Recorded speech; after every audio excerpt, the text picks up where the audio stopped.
আপনার মন খারাপ হলে আপনি এই সূরাটা পড়বেন, আপনার মন ভালো হয়ে যাবে। এটাকে দি অ্যান্টি ডিপ্রেসেন্ট সূরা বলে, মানে ডিপ্রেশন কাটায় ফেলে।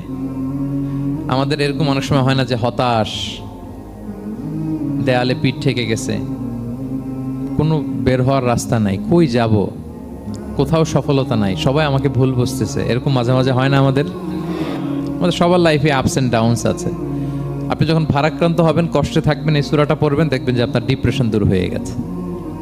তো আল্লাহর হাবিব সাল্লাল্লাহু আলাইহি ওয়াসাল্লাম যখন এরকম ভারাক্রান্ত ছিলেন, চিন্তিত ছিলেন, তখন আল্লাহর হাবিব সাল্লাল্লাহু আলাইহি সাল্লামকে চিন্তামুক্ত করবার জন্য আল্লাহ তাআলা এই চমৎকার সূরাটি নাজিল করেছেন। আল্লাহ নাজিল করলেন, আউযু বিল্লাহি মিনাশ শাইতানির রাজিম, বিসমিল্লাহির রহমানির রহিম, ওয়াদ-দুহা ওয়াল-লাইলি ইযা সাজা মা ওয়াদ্দাআকা রাব্বুকা ওয়া মা ক্বালা ওয়ালাল আখিরাতু খায়রুল লাকা মিনাল উলা ওয়ালা সাওফা ইউতিকা রাব্বুকা ফাতারদা।